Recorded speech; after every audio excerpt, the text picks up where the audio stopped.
Four former Gonzaga Bulldogs are participating in the NBA Summer League in Las Vegas right now, and today we discuss their performance so far and what it means for their future in the league. Is Chet Holmgren a future superstar? Will Nem Hart be Indiana's backup point guard? Will Phillip Petrusev and Ayayi earn NBA contracts? Hear my thoughts here on the Locked On Zags podcast. Don't go away. You are Locked On Zags, your daily podcast on the Gonzaga Bulldogs. Part of the Locked On Podcast Network. Your team every day.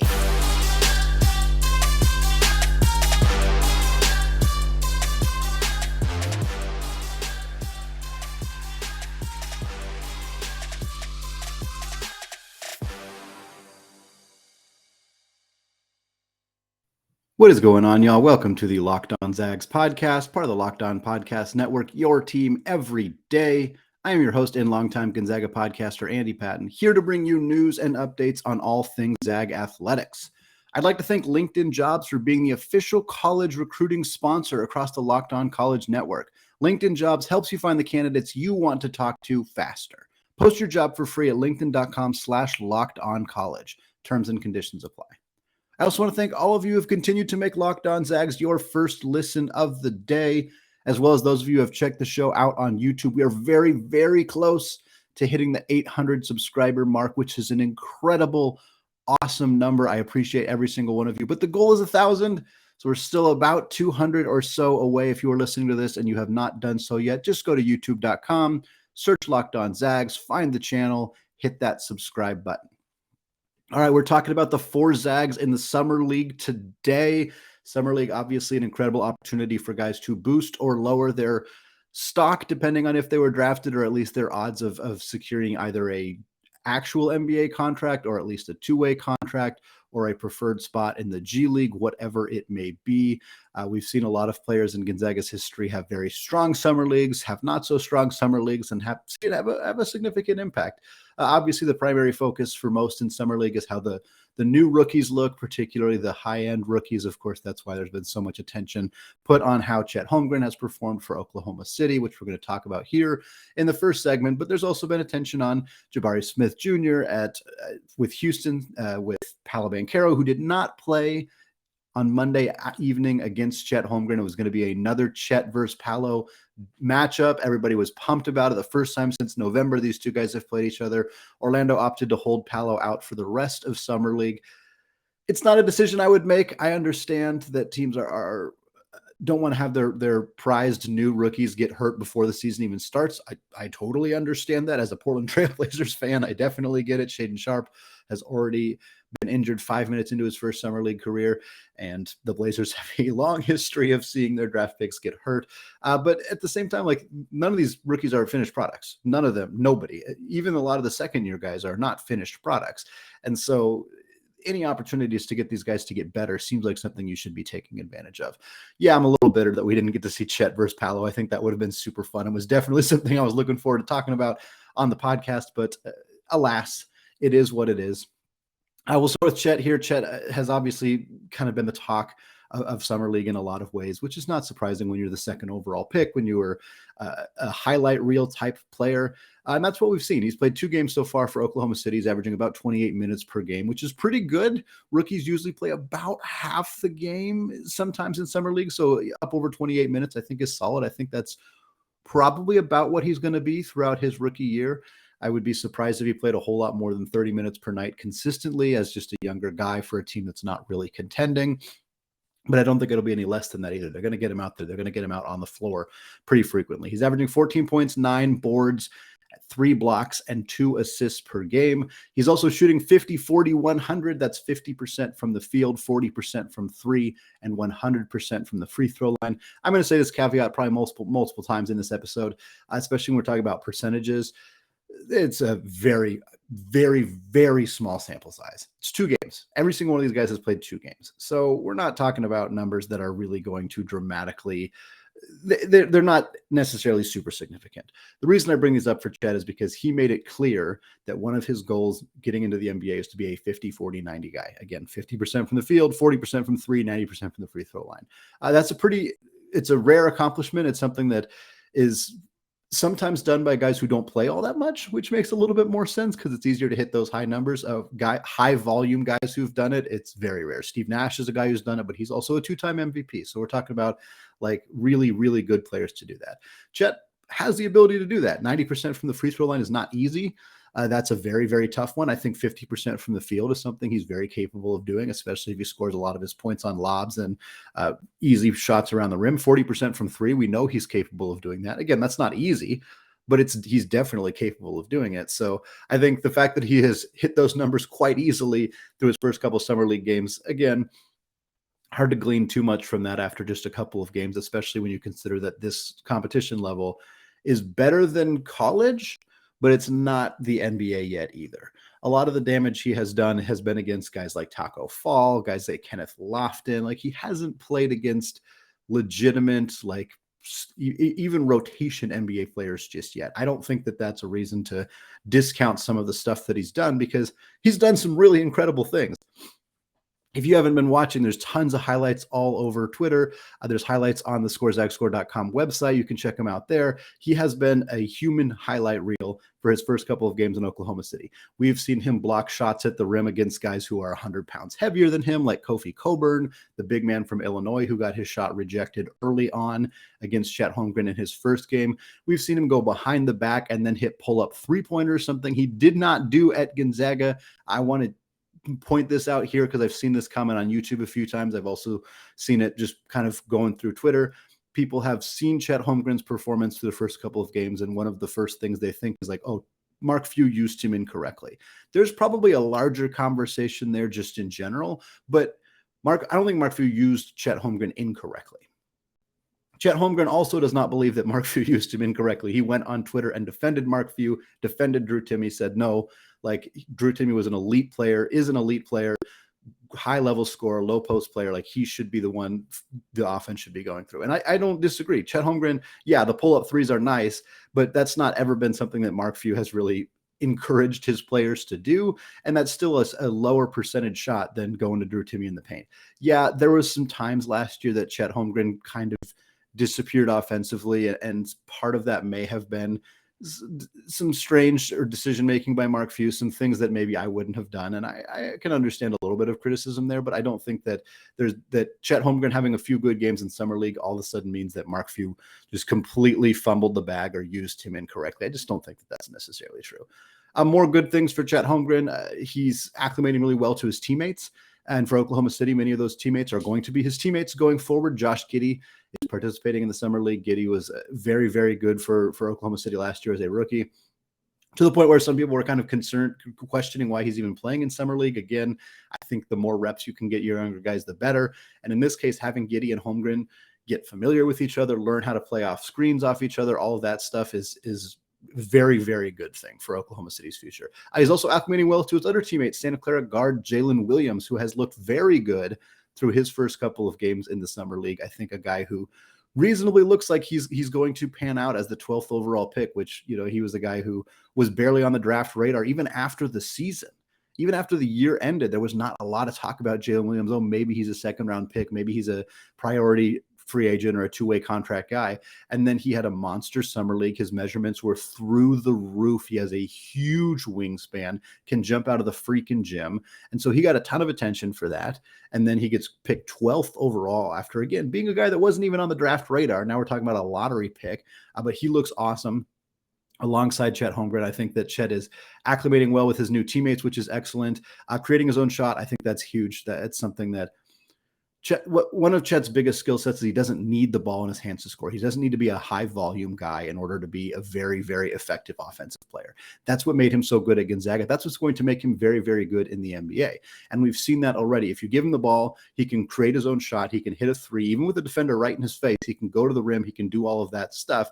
But if he doesn't get the ball, he can still float to the basket. He can get offensive rebounds. He can slip screens and do alley-oop dunks. Like he's got a lot of things that he can do creatively on offense that don't require you to just give him the ball and get out of his way. That's not the way that he operates offensively. The bad stuff, we're doing good and bad for all of these guys. There's not a lot of bad stuff for Chet Holmgren. I think one thing that stands out is that he's turning the ball over a lot. That's not unexpected for a 19, 20-year-old rookie. He did have some turnover issues at Gonzaga. There was a lot of times where the high-low offense, he would just make a bad pass. Either he had the right idea and he just didn't execute the pass very well, or he tried to force a pass that wasn't there. I don't think this is going to be a tremendous issue, and I think you're going to take Chet Holmgren turning the ball over a few times a game pretty happily if you're going to get everything else that comes with Chet Holmgren. But it is something that I know he wants to work on. He has mentioned it in post-game interviews. He has mentioned it on Twitter that he's trying to turn the ball over less, take better care of the basketball. Again, I think it's a pretty small issue when you compared to everything else that Chet Holmgren provides, but nobody's perfect, and he's obviously got some decision-making skills and some fine-tuning to work on. I think his passing skills are very good, but there's just a few things that need to be tweaked here and there. The other bad stuff, he did get bodied pretty hard by Kenneth Lofton in this, I think, his second game with Oklahoma City. That got a lot of attention negatively for Chet. People concerned that, this was our big fear for him. And of course, if there's any inkling of Chet Holmgren getting physically pushed around, people are going to run and run and run with it, because it's what a lot of people really want, is to see Chet Holmgren not succeed because of his skinny frame, because it's what they've been saying since he was like 16, 17, and they really want to be right. So they have to use every example they can find. Chet Holmgren's not going to guard people like Kenneth Lofton in the NBA.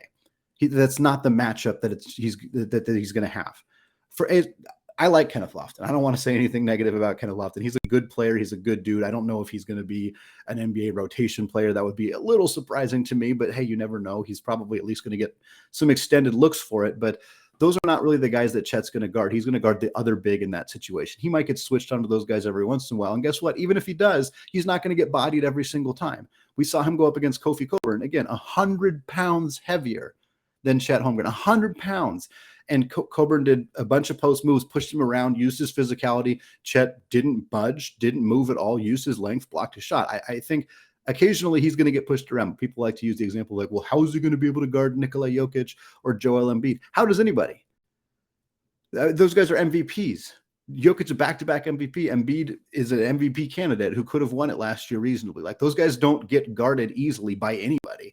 If your barometer for how Chet Holmgren needs to play defensively is he needs to be able to effectively guard Nikola Jokic, then I guess there is no good defenders in the entire NBA except maybe Rudy Gobert. That's it.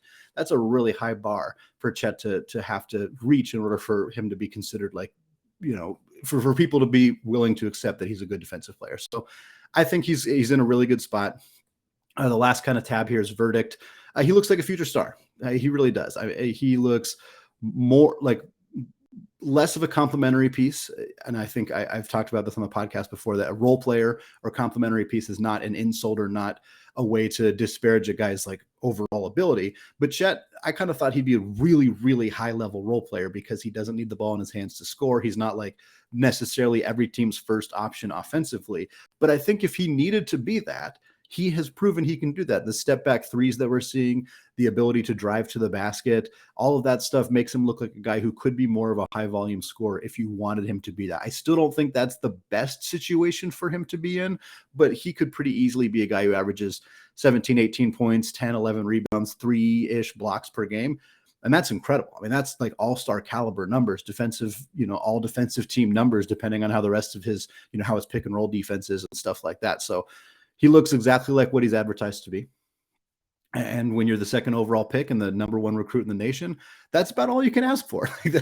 That's a good enough space to be in by the time you're entering the NBA. Is like, this is what we thought he was going to be. All right, we're going to come back in the second segment. We're going to switch over to talking about Andrew Nembhard, Gonzaga's other player selected in the 2022 NBA draft. But before we get there, I want to tell you all about LinkedIn. As the sun comes out and small businesses are back in business, LinkedIn Jobs makes it easier to grow your team. LinkedIn Jobs helps you find the people you want to interview faster and for free. Create a free job post in minutes on LinkedIn Jobs to reach your network and beyond to the world's largest professional network of over 810 million people. Then add your job in the purple hashtag hiring frame to your LinkedIn profile to spread the word that you're hiring so your network can help you find the right people to hire. Simple tools like screening questions make it easy to focus on candidates with the right skills and experience so you can quickly prioritize who you'd like to interview and hire. It's why small businesses rate LinkedIn Jobs #1 in delivering quality hires versus leading competitors. LinkedIn Jobs helps you find the candidates you want to talk to faster. Did you know that every week, nearly 40 million job seekers visit LinkedIn? Post your job for free at linkedin.com/lockedoncollege. That's linkedin.com/lockedoncollege to post your job for free. Terms and conditions apply. All right, segment 2, still Andy Patton, still locked on Zags. Which NFL stars move the betting line the most? Starting July 18th, Locked On gives you the 50 most valuable players in the NFL from the odds makers at BetOnline. Available July 18th on Locked On NFL, wherever you get your podcasts. All right, we're talking Andrew Nem Hart here in segment 2. Of course, Gonzaga's other rookie selected 31st overall in the 2022 NBA draft. A bit surprising to see him go to a team like Indiana, who is clearly in the rebuilding phase as opposed to the, hey, we're trying to win a championship phase. I kind of always thought that Nembhard would be a really nice fit for a team that is trying to win it all, a team like Golden State or Denver or Memphis, where he would be a third string point guard, could potentially play some second string point guard minutes. Maybe he's not quite a rotation guy, but he's right outside of it. He can give you minutes every single night if you need him to. And you just know you're getting a stable point guard, a guy who's not going to hurt you too much. He's decent defensively. He's good enough offensively. Like, that was kind of where I thought his trajectory would take him. But instead he ends up in Indiana, an Indiana team that within a week of the draft ended up trading Malcolm Brogdon from Indiana to Boston. Brogdon was the expected starting point guard for the Pacers. So now he's out. Indiana still has some other options to start there. TJ McConnell is probably going to be the guy there. They also have Chris Duarte out of Oregon. He's not really a point guard, but he could play down there if they needed him to. Tyrese Halliburton, probably more likely to play point guard minutes. Ben Mathurin out of Arizona, probably going to play more on the wing. But again, lots of guards kind of in that mix for Indiana. But Nembhard has been very, very solid. He's played 2 games again through the summer league so far. He's playing about 26 minutes per night again. You like to see those guys get a significant amount of run early in their career in summer league. It makes sense that a player you drafted in the draft, you want to see as much of them as possible. So here he is playing 26 minutes per night. He's averaging 9 points, 5 boards, and 4 assists, and also averaging 1.5 steals per game. That is fantastic, doing a little bit of everything for the Pacers so far in summer league. The good stuff, he's shooting 50% from 3. Now, it's 1 for 2. So I don't really want to emphasize that point too much. 1 for 2 on threes, but it's nice that he's knocking them down. This is the biggest thing for Nembhard. He has had one really successful outside shooting season, and it was last year for Gonzaga. And again, he wasn't elite. He didn't shoot 40+%. He was good last year as a 3-point shooter. The rest of his collegiate career, he was not quite good. He was a little bit below average as a 3-point shooter. So the biggest thing for me is, can he consistently knock down open shots? Can he consistently knock down, like, we know that mid-range is money. He's always been a phenomenal mid-range scorer, but can he extend that to the 3-point line? Can he make defenses respect him as an outside shooter? Because if not, that's going to make his path to playing time in the NBA way, way harder. Other good stuff, he looks comfortable. He looks comfortable running the offense. This isn't a surprise to people who have watched Nembhard for the last couple of years at Gonzaga, or people who watched him before that at Florida. He's always been a comfortable point guard. He's a facilitator. He sees the court really well. He's a menace out of the pick and roll, all of that stuff. But he has not missed a beat doing that in the NBA. He looks totally smooth. He looks comfortable. He's running his sets. He's getting to his spots. He's distributing the ball the way that he should be distributing the ball. The bad stuff for Nembhard, he is turning the ball over a lot. Again, we're talking about summer league. He's got 4 assists per game, but he's also got 3.5 turnovers per game. So that's something he's going to need to clear up. He was not a big turnover machine at Gonzaga. I don't expect him to continue to be a turnover machine in the NBA. I think the summer league is going, there's more turnovers in the summer league. There just is, because guys are not familiar with playing with each other. Players are less focused on winning the basketball game and more focused on trying to do whatever they can to make the roster. That means there's more miscommunications. There's less cohesion. There's less set offensive plays, which is just going to lead to more turnovers. So I'm not overly concerned about that, especially for a player like Nembhard, who he is best in set offenses. He's very, very good at running a set, at distributing the ball the correct way, and just kind of doing set offensive plays. Summer League doesn't have as much of that. So for Nembhard to be having success through his first couple of games in the Summer League, despite playing in a system that is not really as conducive to his skill set, I think that's a plus. I mentioned this in the bad, but that's actually kind of a plus for me. The other bad stuff, he's not finishing around the rim particularly well. He was 1 for 5 on 2-pointers in his first game. that's an area he's going to need to clean up. I think he's not a particularly big guy, although he's not undersized for a point guard. He's not incredibly strong. He was a good finisher around the rim in college, but again, he wasn't elite there necessarily. And that's going to be a skill set that he's going to need to have. He's going to need to be able to prove that coming off those pick and rolls, yeah, he can pull up from 15 and hit that shot. Maybe he even starts showing more of the outside shot, which would be huge. His ability to pass out of the pick and roll, we already know is fantastic. But there are going to be plenty of instances where coming out of the pick and roll, he's going to need to go to the basket, and he's going to either need to draw contact and get to the line or convert the lay-in. And if he's not able to do those things consistently enough, that's going to hamper his ability to be a consistent NBA player, because teams are just going to let him go to the rim, challenge the big man coming off the screen. And if he can't make them pay for that decision, that's going to be a problem for him. The verdict for Nem Hart is pretty simple. He needs to finish more around the rim. He needs to, once we see him in a more set offense, I think we'll have a little bit better sense of his ability to take care of the basketball and knock down those outside shots. But if he can do that, I think he has a very, very realistic chance of being he might even be Indiana's primary backup point guard this next season. At the very least, he's probably a third string point guard. He's probably a guy who's in the rotation, playing minutes every single night. For a team like Indiana, who's trying to rebuild, who's trying to cut costs, who's trying to save to get some higher draft picks in future years, it might make sense to play Nembard quite a bit this year to see what they have in him, see if he's a guy that they want to build around for the future. All right, third segment, we got two more players to talk about, Joel Ayayi and Phillip Petrusev, playing for the Atlanta Hawks and the Philadelphia 76ers, respectively. But before we get there, I want to tell you all about BetOnline. College basketball may be deep into the offseason, but the MLB, WNBA, and MLS seasons are heating up into the summer months. BetOnline.net is your number one source for all of your betting needs and sports information. From all the latest odds, contests, and player props, you name it. BetOnline remains the best spot for all your latest sports developments, including podcasts and reviews for all the leagues this season. And it's not just basketball. BetOnline is your continued source for all of your sports wagering information needs, including live betting and your favorite Vegas casino games. They even have lines for coaching changes across every major sport, so even in the offseason, you can get your fix.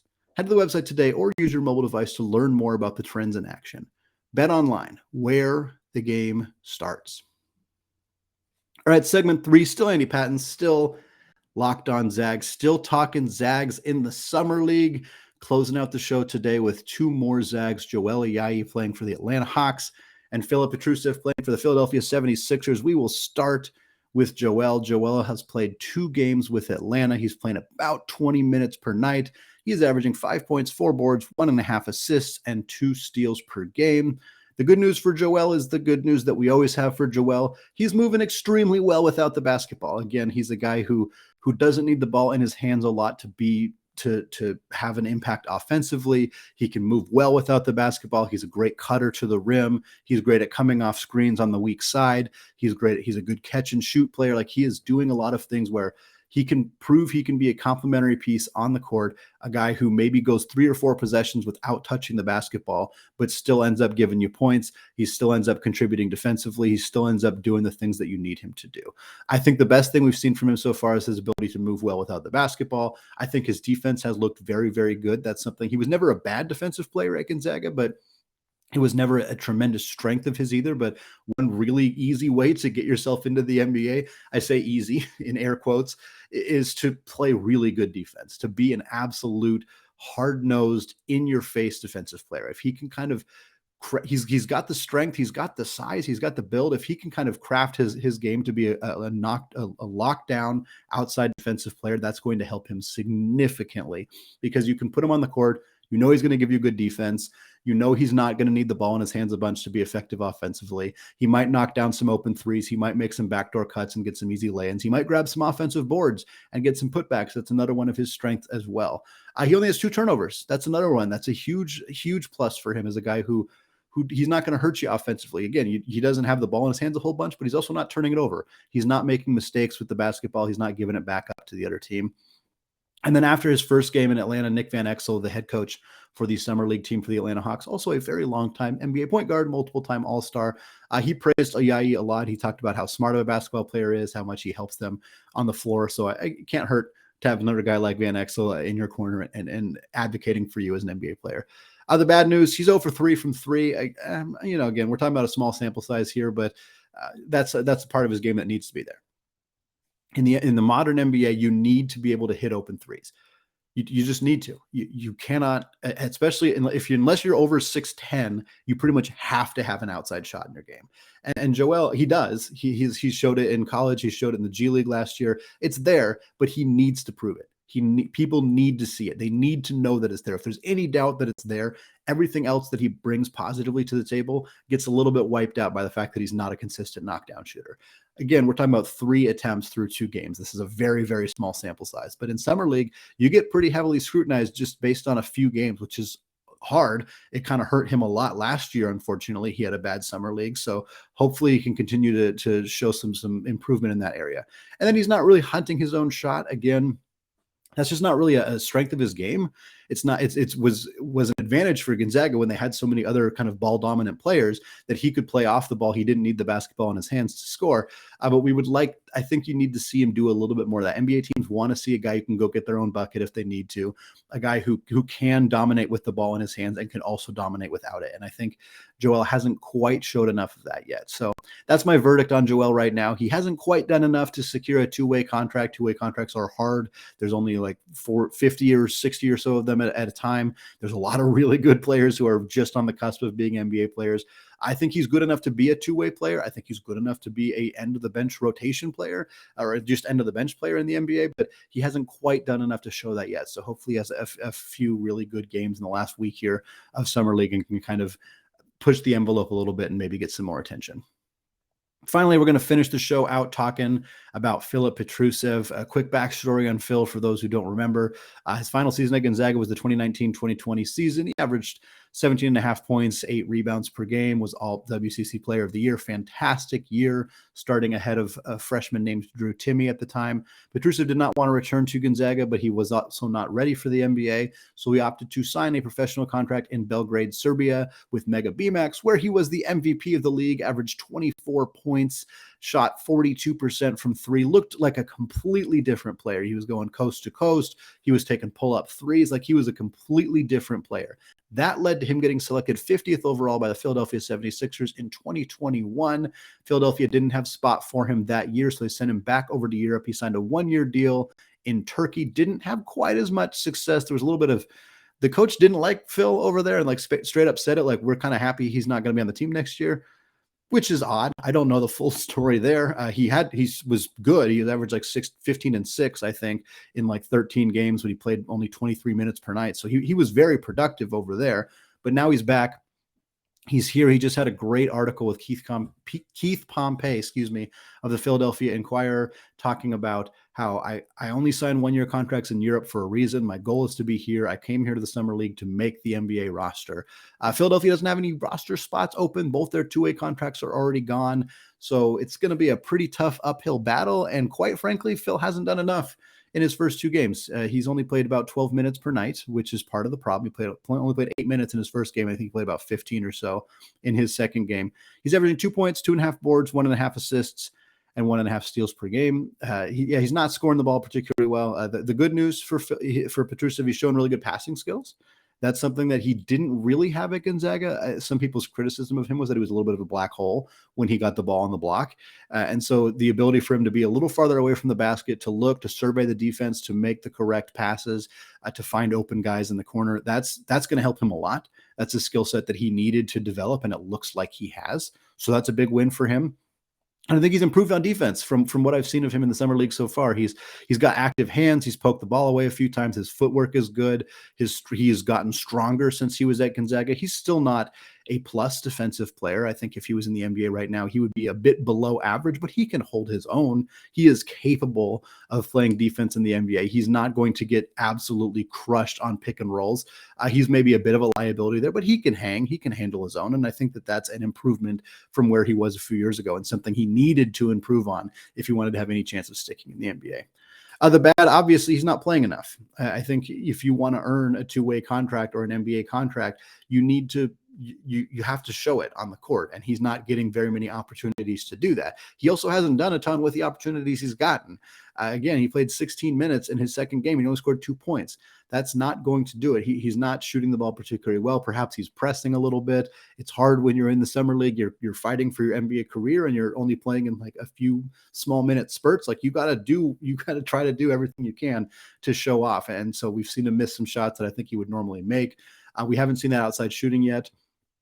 In fact, for Petrusev's entire career, dating back to before Gonzaga, at Gonzaga, in Europe, and now, he's only really shown the outside shooting one time, and it was in that very magical MVP season in Serbia. He was a really good three-point shooter there, and that was part of what led Philadelphia to draft him. But he needs to be able to show that consistently. If he can't knock down threes, he's a 6'11", 240-pound, kind of wiry center who can't stretch the floor. That's not going to stick in the NBA. It's just not. Like, that's not Drew Timme is bigger and stronger and a better low post scorer, and he's probably not going to stick in the NBA unless he can at least capably stretch the defense a little bit. And so for Petrusev, if he can't do that, that's going to be a big problem for him. So that's the verdict, and that's it. He needs to show more of that. He needs to show more shooting. He needs to show more playmaking. I think a little bit more of an ability to do something with the basketball away from right underneath the basket, basically. If he doesn't do that stuff, he's probably going to be back in Europe. And there's nothing wrong with that. He can go back to Europe. He can play another very successful season. He can try again. I think Philadelphia is invested in at least trying to make this work with him. And I think if they were to release him from his contract and he would become a free agent, he would come back for Summer League next year. He'd get some looks like people want. I think that there's enough belief in Petrusev that teams are going to continue to give him a shot. But there are still some holes in his game that if he does not correct them or is unable to correct them, it's probably going to prevent him from being a guy who sticks in the NBA long term. All right, that is going to do it for me today. Don't forget to check out the new website for my written content, scorezagscored.com. Just go there. You can see all of the articles that we're writing, 3 or 4 per day on average. We got more great stuff coming later this week. We're going to talk more conference realignment.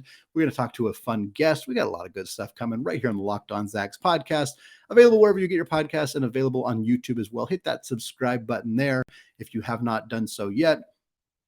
Finally, thank you for making Locked On Zags your first listen of the day. Locked On WCC doesn't exist yet, but you can get more informed on the West Coast happenings by making Locked On Pac-12 your second listen of the day.